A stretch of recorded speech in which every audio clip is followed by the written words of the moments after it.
Yes, villagers. Today we're going to be talking about 4 ways to overcome your fear. If you want to find out if your view is represented among the 4, you are in the right place. If you're new to this channel, welcome to our village. If you're a returning villager, welcome as well. So, let's get into it. Welcome to Garden of the Mind, where we reduce stress, improve our health and fitness, and improve our financial IQ every episode.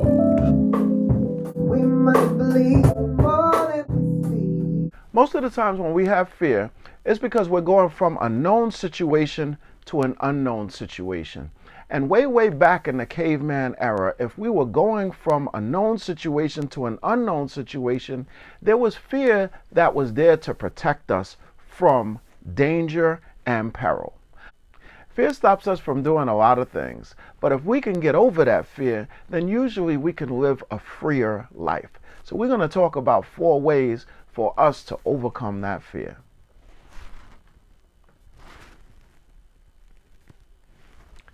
Tip number 1, just do it. My Uncle Carlton always says, if you do what you fear, the fear disappears.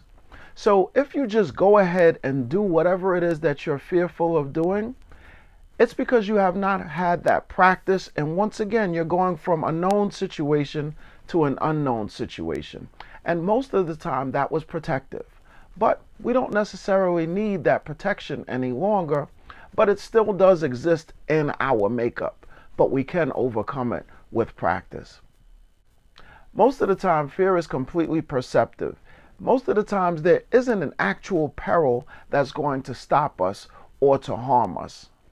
Tip number 2, explore that fear. Don't just override it.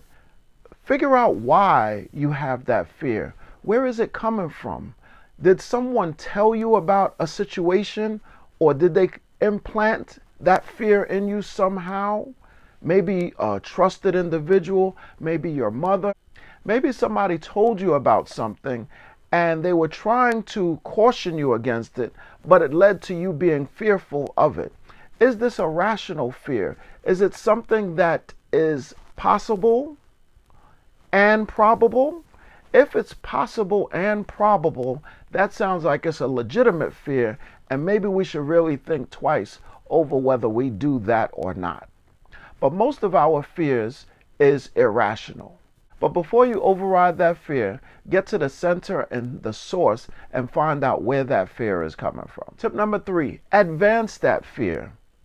If you're fearful about something, advance it and say, okay, what is the worst that could possibly happen? There's a saying, if you expect the worst, it'll never happen. A good portion of our fears are completely unfounded.